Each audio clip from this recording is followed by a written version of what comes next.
Hey everybody, how's it going? It's Russell Matthews here, and I just wanted to pop in quickly to make a video to let you know that there's been some new information and some new updates about this whole CERB repayment conflict that's been going on for the past week and a half or so. Finally, the Prime Minister has broken his silence on this issue, and it seems like he might be saying that even if you received this letter saying, hey, you made under this $5,000 net income threshold, he seems like he's saying maybe you shouldn't pay this back, at least for now. But there are some problems and some confusion around what's been said. So in today's video, we're going to take a look at this interview. We're going to break it down and figure out exactly what it means for you. Because after all, on this channel, the whole goal is to bring information to Canadians as quickly as possible so that they can live a more financially stable future. So if that's something you're interested in, make sure to hit the subscribe button and the notification bell, because I'm coming out with updates just like this all the time, along with other information and tips that can help you and your family set yourselves up to be more wealthy in the future. But with that said, let's get right into this video and break down what the Prime Minister said and why it may not be smart for you to pay this money back if things are uncertain and you've received this letter. Now, this is the interview that the Prime Minister did with Rosemary Barton, a reporter for CBC News. It's apparently part of a larger interview that they're going to release on Sunday, but this is the portion of it that they released early about the CERB repayment issue. Let's take a look at it now. What would you say to those people who are being asked to pay back big amounts of money because of mistakes that they made in good faith? Well, like I said, from the very, very beginning, we've been there to support Canadians, and we will continue to support Canadians as long as this pandemic lasts. So that's been the Prime Minister's main talking point when it comes to anything benefit related. We're here for Canadians, we're going to support them. But let's figure out what that actually means. So we sent out those letters, but the message that I'm giving to Canadians is, if that letter is causing you anxiety, don't worry about it. So what should they do then? Because So if that letter is causing you anxiety, don't worry about it. That's a little bit unclear on what that means. For most people, receiving a letter in the mail that says you could have to pay up to $14,000, that's going to make you pretty anxious, whether you have to pay it back in a month or whether you have 6 months to pay it back. Still, having to pay back this sum of money is going to be anxiety inducing. So the Prime Minister saying, hey, don't worry about it, without giving any sort of clear guidelines on exactly what's going to happen, I think that's not enough information yet. But let's keep watching. So what should they do then? Because, well, the minister... you don't have to repay that during Christmas. You don't have to think about January 1st as any deadline. And we're going to work over the coming weeks and months to make sure that there's a path forward that makes sense. So they may not have to pay back at all. We're going to work with them, and I don't want people to worry over Christmas. The system needs to be fair, but it also needs to be there to support the most vulnerable. That's the decision we took from the beginning. We'll have Canadians' backs.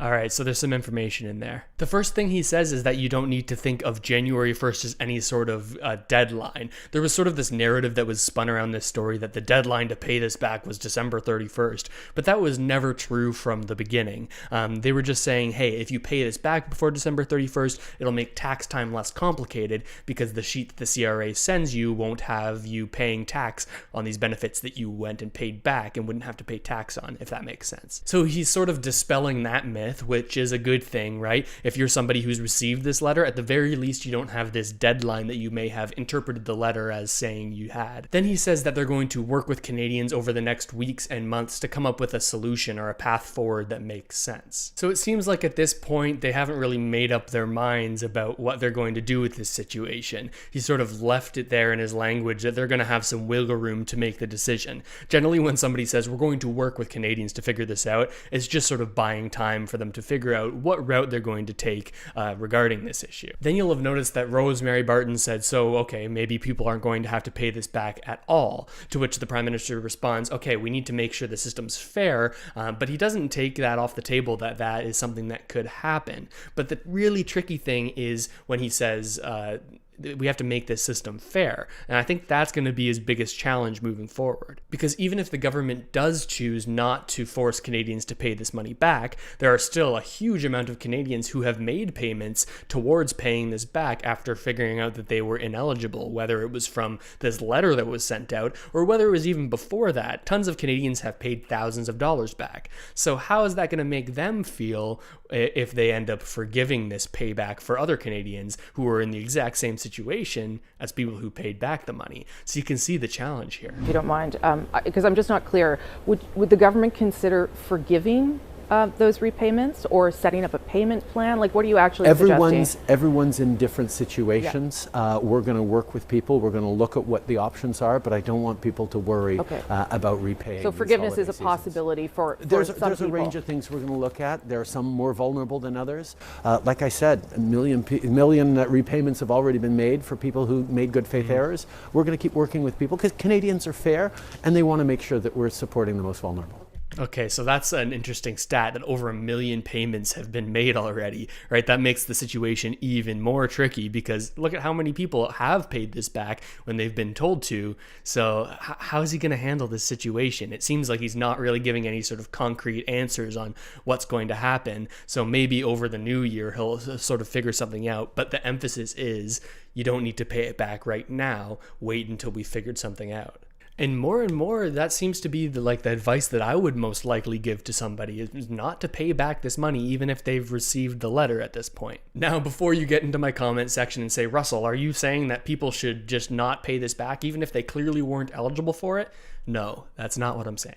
If you were clearly ineligible for this benefit and you knew it going in, then I think it's obvious that you should pay this money back. But if you're somebody who's sort of teetering on that little middle point of the net versus gross income, or you're somebody who applied in good faith thinking that they were eligible and now they're being told they're not, I'd say hold off for now. I'm not saying whether you should pay it back long term or not, but hold off for now until we have more details because it's still murky waters. Right when this story came out in that first CTV news article that sort of said, hey, this is a problem, these are the letters that were sent out, we heard this story about a man who ran a small business and had some equipment, and he was able to sort of keep his business running because he was able to receive the CERB.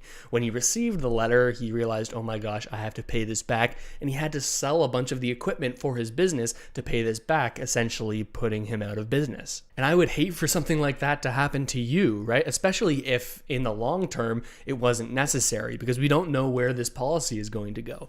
Perhaps they're actually going to forgive it all. We don't know yet. So I'd say hold your horses, don't do anything drastic yet, and just wait on these payments, because right now they're not charging interest on it. There's no collections that are happening. They're just trying to get things sorted for tax time. So it seems like we could have months, if not over a year, even potentially. We don't know until you're actually forced to pay this back. So at least for the short term, I'm just saying hold on and wait a little bit. But at the very least, even though it wasn't a very detailed plan on what's going to be done, it's good that we have the Prime Minister here saying, okay, you can just wait, just pause, don't do anything, we'll figure this out. In my last video, we talked about the increasing political and media pressure for the Prime Minister to say something, so I'm glad that this is at least out there now. And if you find these videos helpful at all, make sure to hit the like button and turn it blue, because when you press that button, the video gets spread to other people who wouldn't have otherwise seen it. I'm definitely going to keep on bringing updates like these, along with any other important information that comes down the pipeline